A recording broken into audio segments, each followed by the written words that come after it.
আসসালামু আলাইকুম। প্রতিবারই আমার সাথে কেন এমন হয় আমি ঠিক জানি না।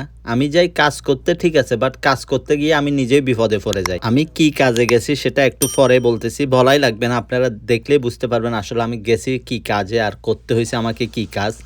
মোটামুটি আমি ভিডিওটা শুরু করছি আমার কাজ অর্ধেক হয়ে যাওয়ার পরেই। মানে আমার কাছে মনে হয়েছে আমি এখানে ভিডিওটা করা দরকার। কেননা আমি টুকটাক আমার কাজের ভিডিও করি। সেক্ষেত্রে আমি প্রথমত ভিডিও করার ইচ্ছা ছিল না। কাজটা অনেক ছোট ছিল। ৫-১০ মিনিটের কাজ আমি শেষ করে চলে আসবে এরকম অবস্থা ছিল। বাট কাজটা করতে গিয়ে অর্ধেক করার পরে আমি চিন্তা করলাম যে না, আমি তো সবসময় আমার কাজের ভিডিও করি। আজকে এটা কেন করব না? আমি তো আসছিলাম ছোট কাজের জন্য। এখন কাজটা যখন বড় হয়ে গেছে তাহলে ভিডিওটাই করি। আমি আজকে যে কাজটা করতে গেছি, কাজটা আমাদের দেশে এই জিনিসটার প্রচলনটা খুব কম, বাট সৌদি আরবে প্রত্যেকটা ঘরে এই জিনিসটা ব্যবহার করে। এটাকে আরবিতে আওয়ামা বলে, বাংলায় বাসমান কিছু এরকম বোঝায়, আর ইংলিশে অটোমেটিক বুঝাবে।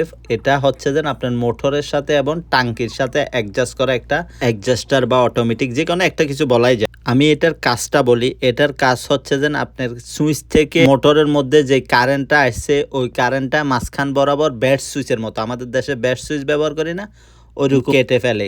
কাটার পরে ওই জিনিসটাকে উপরের টাঙ্কি যেটা থাকে টাঙ্কির মধ্যে দেওয়া হয়। যখন টাঙ্কির পানি ফুল হয়ে যায় অটোমেটিক ব্যাকারটা উপরের দিকে পানির সাথে বেশি উঠে গেলে মোটরটা বন্ধ হয়ে যায়। আবার পানি শেষ হইতে এটা যদি পানির সাথে সাথে নিচের দিকে নেমে যায় অটোমেটিক মোটরটা চালু হয়ে যায়। সেটা অনেকজন উপরের টাঙ্কিতেও দেয়, আবার নিচের টাঙ্কি যেটা আছে যেটাতে পানি রাখা হয়, যেখান থেকে পানি উপরের দিকে পাঠানো হয়। কারণ এখানে প্রতি সপ্তাহে একবার সরকারের পানি আসে, সেই পানিগুলো এখানে স্টোরেজ করা হয়, ওইখান থেকে মোটরের মাধ্যমে উপরের টাঙ্কিতে পাঠানো হয়।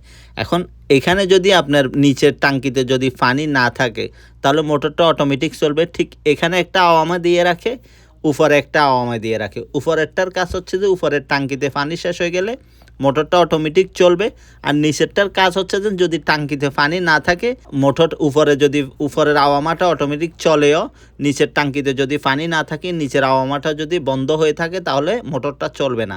এক্ষেত্রে আপনার উপকারটা কি হয়? ওরা তো সবসময় ঘরের মধ্যেই থাকে, সবসময় মোটর নিয়ে বসে থাকে না বা মোটর চালায় দিয়ে অপেক্ষা করে না।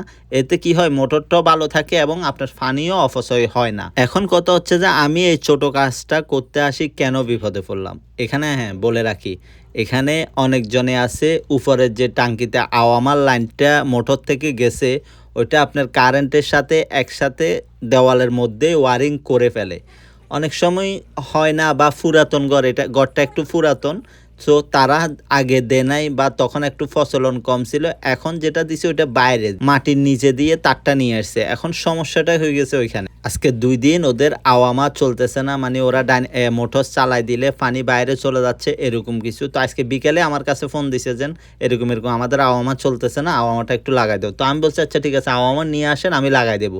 আমার কথা হচ্ছে আওয়ামা নষ্ট হয়, এটা স্বাভাবিক ব্যাপার। এটা কয়েক বছর পরে বা কয়েক মাস পরে এটা নষ্ট হয়ে যায় অটোমেটিক।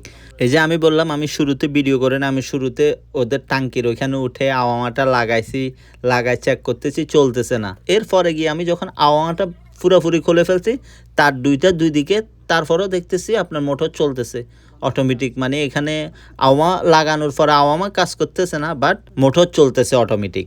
এখানে মোটর অটোমেটিক চলার কারণ হচ্ছে যে আওয়ামার মধ্যে যে তার দুইটা গেছে ওই তার দুইটা কোনো এক জায়গায় একসাথে জয়েন্ট হয়ে আছে। এখন উপরে যতটুকু আমি তার দেখতেছি ততটুকু পর্যন্ত তো ঠিকই আছে দেখলাম। পরে যেটা মাটির নিচ দিয়ে ও নিয়ে আসছে ঘরের পিছন থেকে ওই জিনিসটা, মানে ওইটা তো আর আমি পুরা তারটা তুলতে পারবো না, আর পুরা তারটা তুলতে গেলে অনেক বেশি কাজ। যখন আমি ঘরের মালিককে ফোন দিয়ে বলতেছি যে তোমার এই তারের সমস্যা, আওয়ামা ঠিক আছে, তখন ও আমাকে বলতেছে যে হ্যাঁ, এর আগেও একবার এরকম একটা সমস্যা হয়েছিল, এখানে ইঁদুর আছে, মনে হয় ইঁদুরে কেটে ফেলছে।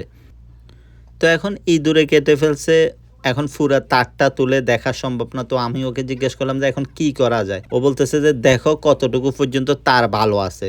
তো আমি মোটামুটি বেশি দূরে যাই নাই, ওর যেখান দিয়ে মানে দেওয়ালের নিচ দিয়ে তারটা একবার চলে গেছে, ওই দেওয়ালের আগে দিয়ে আমি ওইখানে তারটা কেটে দেখলাম যে অতটুকু পর্যন্ত লাইন ঠিক আছে। তো আমি ওকে বললাম যে এতটুকু পর্যন্ত লাইন ঠিক আছে, এতটুকু পর্যন্তর মধ্যে আমি, যদি তুমি আমাকে নতুন তার এনে দাও আমি লাইন দিতে পারি।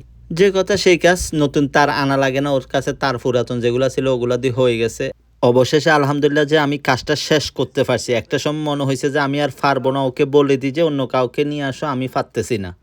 যত সহজে আমি আপনাদেরকে ভিডিওটা দেখাইছি, কাজটা আসলে আমাকে কতটুকু ফেরা দিছে শুধু আমিই জানি। কাজের পেরেশানি আমি যেই মূল আওয়ামাটা লাগাতে আসছি খাদ্যান টাঙ্কির মধ্যে, আমি ওই ভিডিওটাই করি নাই। কারণ ওইটা আমার শুরুতে কাজ ছিল। যাক অবশেষে যে কাজটা সফলভাবে শেষ করতে পারছি, কাজটা শেষ করে নিজের কাছে অনেক বেশি ভাল লাগতেছে। পুরা পরিশ্রমটা তখন সার্থক হয় যখন পরিশ্রম শেষে একটা ভালো রেজাল্ট আসে।